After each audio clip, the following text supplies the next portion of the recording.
हर हर महादेव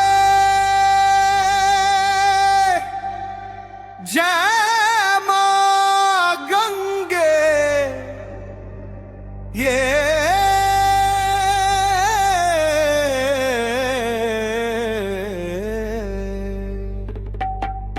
बहुत समय पहले सूर्यवंश में राजा सगर नाम के एक महान और प्रतापी राजा राज करते थे। उनकी कीर्ति चारों दिशाओं में फैली हुई थी। राजा सगर धर्म प्रिय और प्रजा का पालन करने वाले थे। एक दिन उन्होंने अपने राज्य की समृद्धि और यश के लिए अश्वमेध यज्ञ करने का निश्चय किया। अश्वमेध यज्ञ में एक घोड़ा छोड़ा जाता था, जहाँ जहाँ वह घोड़ा जाता भाग के राजा या तो अधीनता स्वीकार करते या युद्ध करते। राजा सगर का घोड़ा भी पूरे देश में घूमने लगा, लेकिन देवराज इंद्र को ये बात पसंद नहीं आई। उन्हें भय हुआ कि राजा सगर का यश बढ़ जाएगा, इसलिए इंद्र ने घोड़े को चुरा कर कपिल मुनि के आश्रम के पास बांध दिया। जब घोड़ा गायब हो गया तब राजा सगर ने अपने 60,000 पुत्रों को उसकी खोज में भेजा।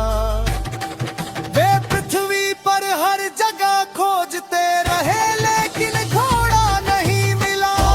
खोजते वे कपिल मुनि के आश्रम पहुँचे।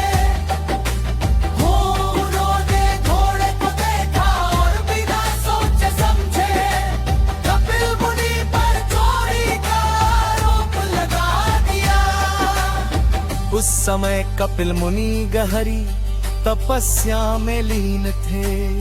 पुत्रों के अपमानजनक व्यवहार से उनकी तपस्या भंग हो गई। उन्होंने क्रोध में अपनी आंखें खोली और उनके तेज से राजा सगर के सभी 60,000 पुत्र वही भस्म हो गए। समय बीतता गया,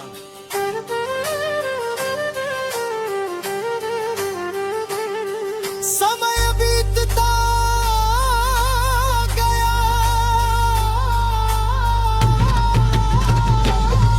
राजा सगर को जब ये समाचार मिला तो वे अत्यंत दुखी हुए। उनके वंश में कई पीढ़ियां बीत गई, लेकिन उन आत्माओं को मुक्ति नहीं मिल सकी। फिर उसी वंश में राजा भगीरथ का जन्म हुआ। भगीरथ बड़े धर्मात्मा और दयालु राजा थे। जब उन्हें अपने पूर्वजों की दुखद स्थिति का पता चला तो उन्होंने संकल्प लिया कि वे अपने पूर्वजों को मुक्ति दिला कर रहेंगे। उन्होंने अपना राजपाट मंत्रियों को सौंप दिया और हिमालय की ओर निकल पड़े। वहां उन्होंने हजारों वर्षों तक कठोर तपस्या की।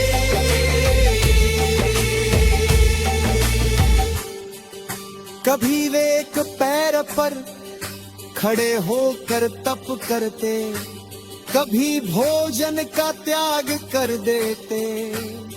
उनकी तपस्या इतनी कठिन थी कि देवता भी आश्चर्यचकित हो गए।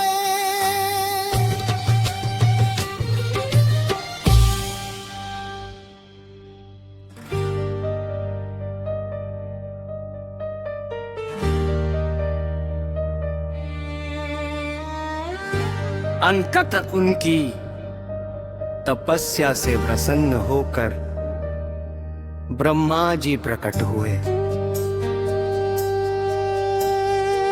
ब्रह्मा जी बोले, वत्स भगीरथ, मैं तुम्हारी तपस्या से प्रसन्न हूँ, वर मांगो।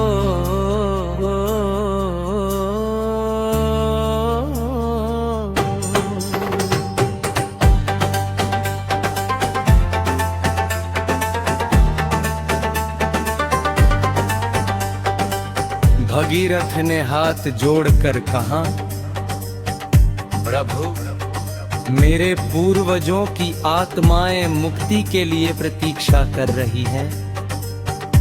कृपा करके मां गंगा को स्वर्ग से पृथ्वी पर भेज दीजिए। ब्रह्मा जी बोले,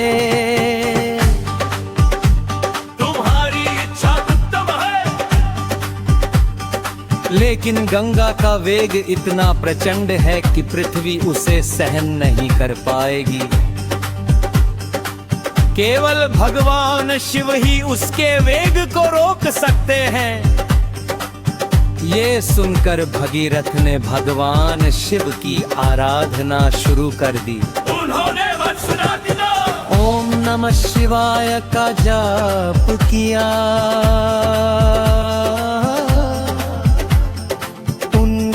भक्ति से प्रसन्न होकर भगवान शिव प्रकट हुए। महादेव बोले, वत्स भगीरथ, मैं तुम्हारी इच्छा जानता हूँ। मैं गंगा को अपनी जटों में धारण करूँगा।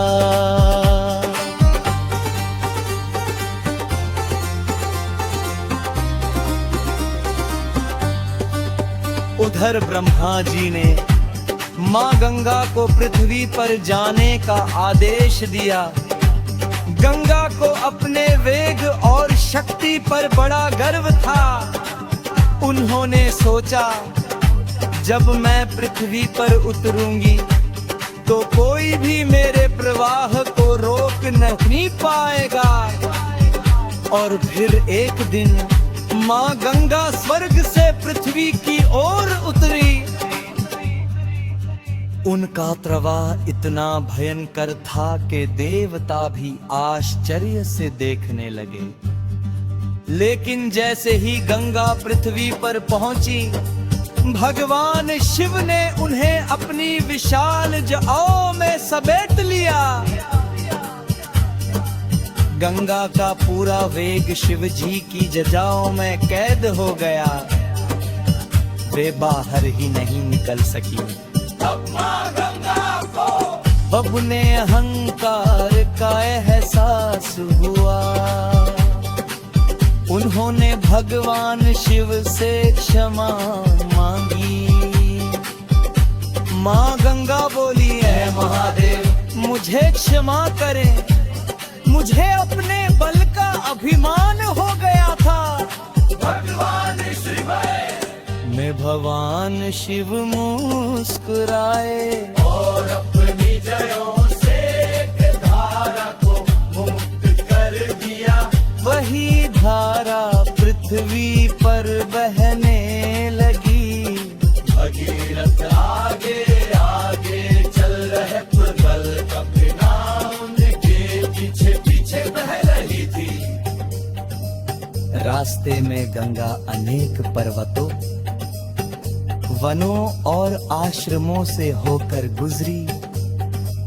जहां जहां उनका जल पहुंचा, वहां पवित्रता फैल गई।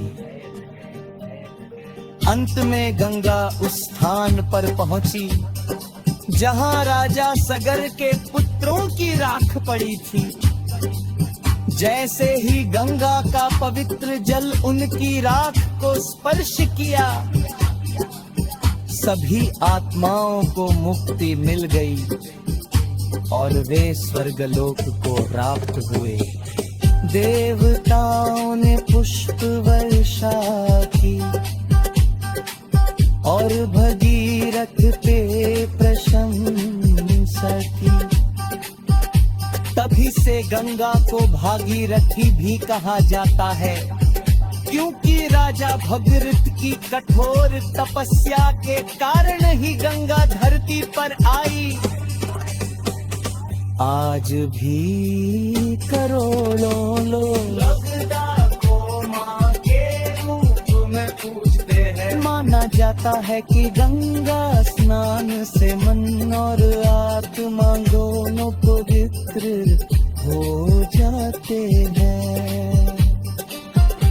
कथा से शिक्षा, डर सच्ची लगन और तपस्या से असंभव कार्य भी संभव हो जाते। दे अहंकार का अंत निश्चित है। भगवान शिव अपने भक्तों की पुकार अवश्य सुनते हैं।